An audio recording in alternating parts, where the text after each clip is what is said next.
Hello there.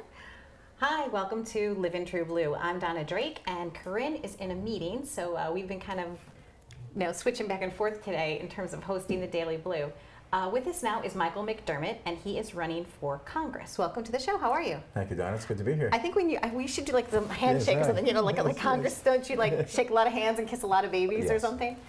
Well, that's the old way. I don't think you're allowed to kiss babies anymore. No? No, babies are very germ. Oh, I got you. And the parents don't want your germiness to come their way. I'm a mom. I have 5 kids. I have 3 biological kids and 2 stepchildren that I gathered from my husband that has since passed away, but they're still mine. So, there's like 5 stockings at my house. It's all kinds of great holiday celebrations for them and birthdays. And now I know you have kids, so tell us about your children. I have 4 daughters. Okay. The oldest is 35, 34, and 33. And they've lived with me. I had sole custody since they were 4, 5, and 6. And of course I was with them before that, just not solely. And then I have a 9-year-old, Gracie. And I remember talking about germs when she was a baby. I'd take her into a restaurant, and some of these waitresses would come in, and they say, "Oh, how cute!" And they stick their finger in them. I'm like, "No, no." Ixnay on the fingernail. Yeah, no. So, wiping them all down. Now, what made you decide to run for Congress? Well, I felt that I wanted to do something that had some meaning to it. Rather than watching football games, which is a great thing to do, or go to hockey games, I felt that we're in such a mess in Congress and in our government that something had to be done. And people would talk to me and I would complain, and when they say, well, stop complaining, do something about it. And I thought, well, what could I do about it? So I decided that why not run for Congress? So I ran for Congress in 2012 as a Libertarian. Although I've been a registered Republican for 42 years, I ran as a Libertarian. And people have asked me, why did you run as a Libertarian? Why did you leave the Republican Party? And I said, well, I didn't leave the Republican Party. I feel that they've left me. And I don't really mean the Republican Party has left me, but the partisan politics in Congress has caused such a gridlock that nothing gets done. And it's getting worse and worse. Our debt is going up and up. They start new programs. It seems like they want to legislate us. Every solution is to legislate us to take away more and more of our liberties. I mean, it's really amazing as a free people. And I'll give you a great example. I had a cartoon came to me on Facebook, and it was a family having turkey dinner behind bars, right? And the father said to the family, "Finally, I feel safe," because everything was provided for him. Heat, light, food, clothing. The only thing they lost was their freedom. And I'm really thinking that we're heading towards that. We're there in a lot of ways now, where we don't have the same kind of freedom. And what makes America exceptional is that we're free. I mean, truly free. Individual liberty. We're free. And when you take that away, then we're just like every other country, that always tries to take the individual last. It's always the collective or the group. And I believe that we should, as a free people, be able to do whatever we choose to do, as long as we don't interfere with somebody else's rights, which is a big thing. Absolutely. You can't yell fire in a crowded movie theater. There's certain things you can and cannot do, or else there would be utter chaos. Growing up when you were a child, what were you like as a child? Were you like the person that was like, the coach or the leader of the team, or always trying to put things together? I always feel that way about people that run for politics, that they're kind of like the ringleaders, if you will, of gathering people together. Was that you? No. Well, in some ways. Were you shy? Because I don't see you as being shy. I was very shy. Interesting. All through high school. And then I joined the play Bye Bye Birdie in high school. And I had to dance at Charleston on... Yeah, that's pretty funny. I know you. Have you heard about Hugo and Kim? Yeah. Okay, go ahead. Yeah. They got pinned. They did. So it's very funny. And I got over my shyness because I was actually on stage dancing the Charleston. And then I went into another play, and I found that it was easier for me to speak in front of people. But growing up, I would go into a local store, and rather than ask somebody where do they keep the socks, I would search the entire store for it, because I just didn't want to ask anybody. And but then but at home, I was always very curious. I like to take things apart, put them back together. I was always very curious. And we lived in the old style home where your mother's home taking care and cleaning house. She gets dressed up for Dad when he came home from work, and put a pink ribbon in her hair and all that kind of silly stuff now. Right. And he'd work all day, and we'd all have dinner, no TV, we'd all talk about things. And my fondest memories is my father asking me who was the leader of Spain, and I knew it was Francisco Franco. I mean, the fact that I knew the answer, I felt very good about myself that my father would ask me a question and I knew the answer, so it made me want to learn, want to do things.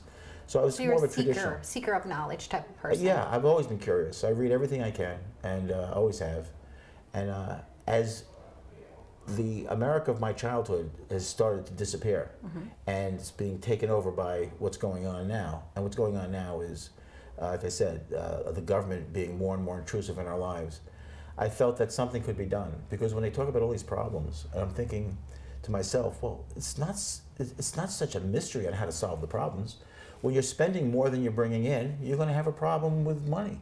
When jobs are going away because you're in such debt and the government is having so many new rules and regulations that the local business now don't even know what they can do. You know, the most recent Affordable Care Act is, although people say it's an abomination, you know, because in partisan politics, it's the one side looking against or finding something to fight against the other. But I think that we the people should be fitting in somewhere. I know that sounds corny, but No, we not the that- people no. are what this country is all about. It's not about the president or the Senate or the Congress. It's about we the people. So we need to get back into free trade, let us take care of ourselves, and remove the obstacles for that. Now, I'm not talking about removing obstacles to allow dirty water. I mean, you know, people take what you say and I know. People try to twist it 9 ways to Sunday. I don't know why people do that. You know, I believe in self-governance, you know? Right. I believe in like making sure that I pay my bills, I take care of my children, I do the best I can, but I also take care of my neighbor.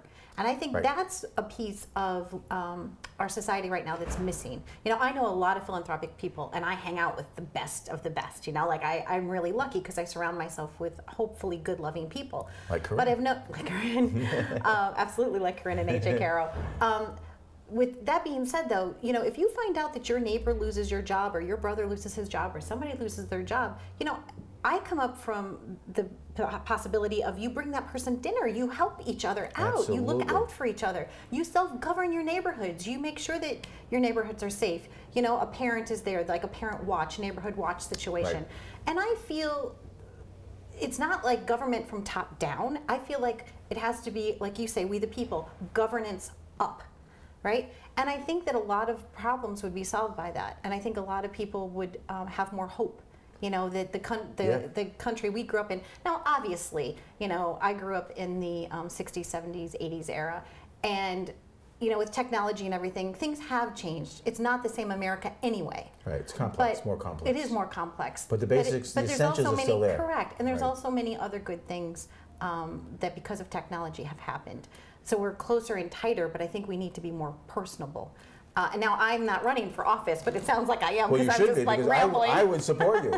In fact, if you do, Vote for I won't Donna have Drake. to. But I Congress like Drake, what you that is a said. nice We, name, too. you know, we the people. I think that's really, really. People about ask it. me, do I agree with the free trade agreements? You know, like NAFTA and that sort of thing.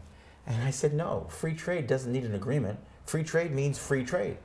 You know, so I believe in free trade. I think let the American people, and when I say let, I mean they have the absolute right to do it. Right. You know, the Constitution doesn't grant us rights.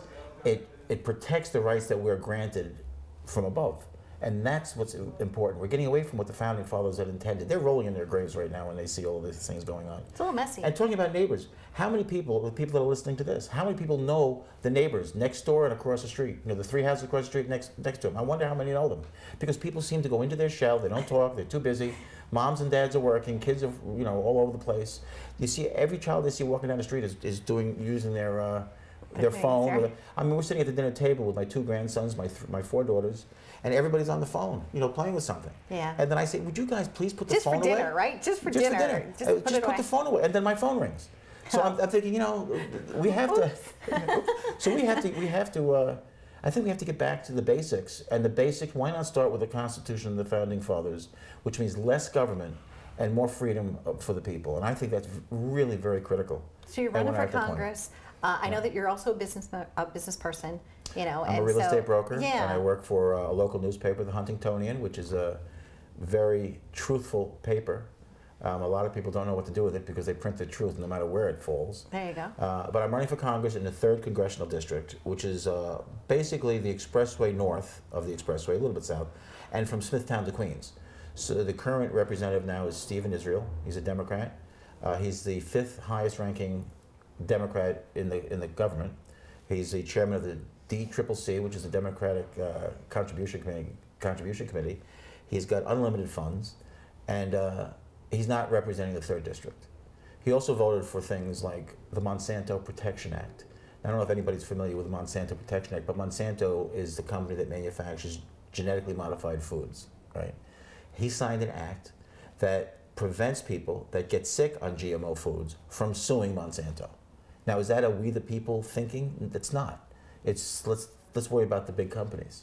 Do you feel like, since you're pretty familiar with the things that he hasn't done well, and you don't have to say what he has done correctly, but would you say that he's done maybe 1 or 2 things correctly, or do you think he's absolutely horrendous and you just have to boot him out? I actually think that he started as a Huntington Town councilman. That's as far back as I have gone in knowing him, and I've met him. He's very personable, very charismatic. Some people say slick, but I think he's just wrapped up in politics, and he's done lots of good things. He has met with a lot of people, but he doesn't surface anymore until it comes to be election time. And in Congress, you run for election every 2 years. So as soon as you get elected, they start campaigning again for the next election. Yeah, it is a short window. It's a short window, and without true campaign finance reform, the incumbent of 18 years has a huge advantage in fundraising and money and war chests from the previous campaign. And so some people are calling for term limits. But that's what elections are supposed to be for. But when it's built like this, the last election we just had in the town of Huntington, 23.8% of registered voters came out to vote. So the people are not even voting anymore. When I speak to people and they say, well, what's the difference? The same people are always going to get in no matter what we do. And although I fight with them and say, no, but that's not true, it really is true. The system is designed to keep the same people in. And the people that are in don't do anything to discourage that because they want to stay in.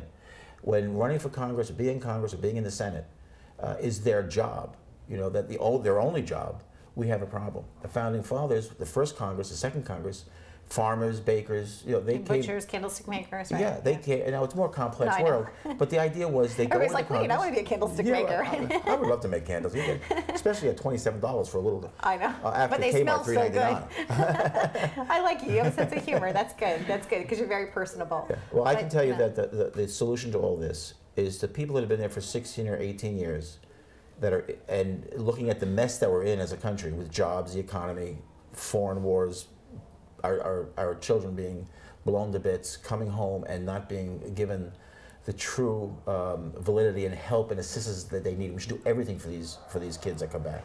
And it's not their fault if the war is not a constitutional war. They're going over there to defend us, right or wrong. And we have to bring them home. We have to keep them home. And we shouldn't be so involved. We have 900 military bases in 136 countries. What's that about? It is a lot. I mean, now, we were talking earlier about, the things that Steve Israel has done correctly, and I do know that he cares about the vets, and it's wonderful that you care about them too. And I agree with you. I grew up in a patriotic singing group called the Futures of America, right. And I sing at veterans hospitals every summer of my life since the time I was 12. And I do agree with you 100%. I think that maybe just getting your people's priorities straight. I think it's very admirable that you're running. I think that's fantastic.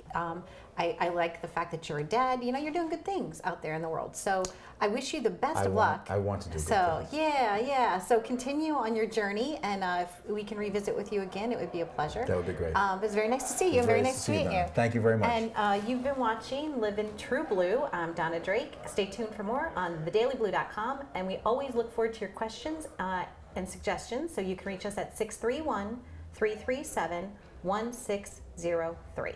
Thanks again for watching.